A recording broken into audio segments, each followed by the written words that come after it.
အားနည်းချက်ကိုထောက်ခံတာမလုပ်ပါနဲ့ကျွန်တော်ဒီအလုပ်ကိုလုပ်နိုင်မယ်မထင်ဘူးကျွန်တော်ဒီဌာနကိုအုပ်ချုပ်နိုင်တဲ့အရေးချင်းမရှိပါဘူး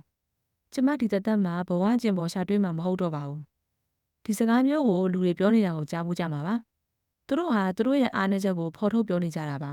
အဲ့ဒီလိုပြောတာကောင်းသလားမကောင်းဘူးလားဆိုတာကိုလေ့လာကြည့်ရအောင်ပါလူစိတ်ဟာအလွန်အစွမ်းထက်ပါတယ်တစုံတစ်ခုကိုမလုံနိုင်ဘူးလို့ဆုံးဖြတ်ချက်ချလိုက်ရင်အဲ့ဒီအလုပ်ကိုလုပ်နိုင်မှုအင်မတန်ခက်ခဲသွားပါတယ်ဥပမာတစ်ခုပြပြပါမယ်လူတစ်ယောက်ဟာကျွန်တော်စာရေးဆရာတစ်ယောက်ဖြစ်နေတယ်ဒါပေမဲ့ကျွန်တော်စာကောင်းကောင်းမရေးတတ်ဘူးသူ့ကိုယ်သူအဲ့လိုပြောတယ်ပြောနေရင်လည်းသူစာကောင်းကောင်းမရေးတတ်ကြောင်ကိုတသိပြမယ်အချက်လက်တွေခေါင်းထဲမှာတန်းစီပေါ်လာပါလိမ့်မယ်အထက်တန်းကျောင်းမှာတော့ကစာရေးစာကုန်းကြည့်ရမှာအမြဲတမ်းအမှတ်နဲ့လေးပဲကြားခဲ့တာကိုသတိရမိလိုက်တယ်ရုံးစာရေးတစ်စောင်ကိုတော့ဖြောင်းဖြောင်းတက်တက်မရေးတတ်လို့အထက်အရာရှိရဲ့အပြစ်တင်ခံရတာကိုစဉ်းစားမိတယ်တခါမှလည်းစောင်းမတစ်ပုတ်ရေးဖို့တညာလုံးစပွဲပေါ်မှာထိုင်ပြီးစဉ်းစားနေတာဘယ်နဲ့မိုးလင်းနဲ့ဒီစာတစ်ပိုက်တောင်မရေးနိုင်ခဲ့ဘူးဆိုတော့ကိုပြန်တွေးမိတယ်ဒီအားနည်းချက်တွေဟာသူ့ကောင်းထဲမှာဖုံးလွှမ်းနေလို့သူဟာစာရေးဆရာမဖြစ်နိုင်ဘူးလို့ယုံကြည်နေတယ်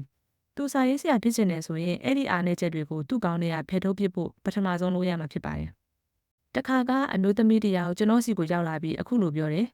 ဆရာကျမဒီသက်ဘဝလက်တွဲပေါ်ကျင်ဘက်တယောက်ရှာတွေးတော့မယ်မထင်ပါဘူးတဲ့ကျွန်တော်ကသူဘာကြောင့်အဲ့ဒီလိုပြောရတာလဲဆိုတာကိုရှင်းပြခိုင်းလိုက်ပါတယ်သူကအကြောင်းစုံကိုသိချာပြောပြပါတယ်သူပြောတဲ့စကားတွေထဲမှာထူးခြားတဲ့စကားတွေတချို့ကိုကျွန်တော်သတိပြုမိလိုက်တယ်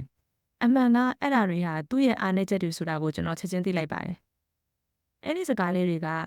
သူဟာလက်တွဲပေါ်အဖြစ်ရည်မှန်းထားတဲ့သူနဲ့ချိန်ထားတဲ့အချိန်မှရောက်သွားလို့နောက်ကျသွားရင်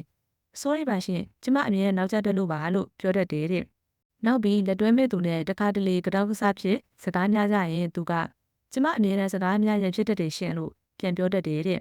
သူဆက်ပြောတဲ့စကားတွေကနေသူဟာဒီလိုဖြစ်လာတယ်လို့ကျွန်တော်ကောက်ချက်ချမိလိုက်တယ်သူဟာအဲ့ဒီစကားတွေကိုအမြဲလိုပြောနေလို့သူရီမှန်းထားသူဟာသူ့ကိုအထင်သေးလာတယ်သူနဲ့လက်တွဲဖို့မထိုက်တန်ဘူးလို့အဲ့ဒီလူရဲ့စိတ်ထဲမှာထင်လာတယ်နောက်ဆုံးမှာအဲ့ဒီလူကပဲစတင်လမ်းခွဲသွားတယ်ဒီလိုနဲ့သူ့ကိုလက်တွဲပေါ်အဖြစ်ရီမှန်းထားသူတွေဟာသူ့ကိုတယောက်ပြီးတယောက်ခွဲခွာသွားကြတယ်ဒါကြောင့်သူဟာငါဒီသက်လက်တွဲပေါ်ကျင်ဘက်ကိုရှာတွေးမှာမဟုတ်တော့ဘူးလို့ထင်နေတာမှန်တယ်လို့သူ့ကိုယ်သူပြောရင်းနဲ့အဲ့ဒီစကားကိုပို့ပြီးယုံကြည်လာတယ်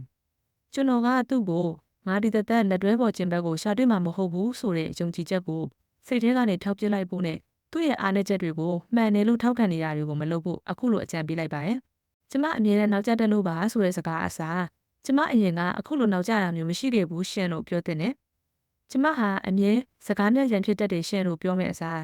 ရန်မဖြစ်အောင်တိခါစိမ်မွေပြီးစကားကိုစစ်စစ်ချင်းပြောတဲ့နေလို့ကျွန်တော်သူ့ကိုပြောပြခဲ့ပါတယ်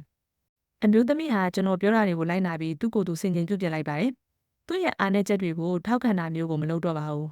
အခုအမျိုးသမီးဟာအခြေအနေကောင်းနေပါတယ်သူဟာတသက်တာလက်တွဲရမယ်ဘဝကျင်ပေါ်တယောက်ကိုတွေ့ထားပြီးမကြခင်မှာသူတို့နှစ်ယောက်လက်ထပ်တော့မယ်လို့ဝမ်းသာအားရပြောလာပါတယ်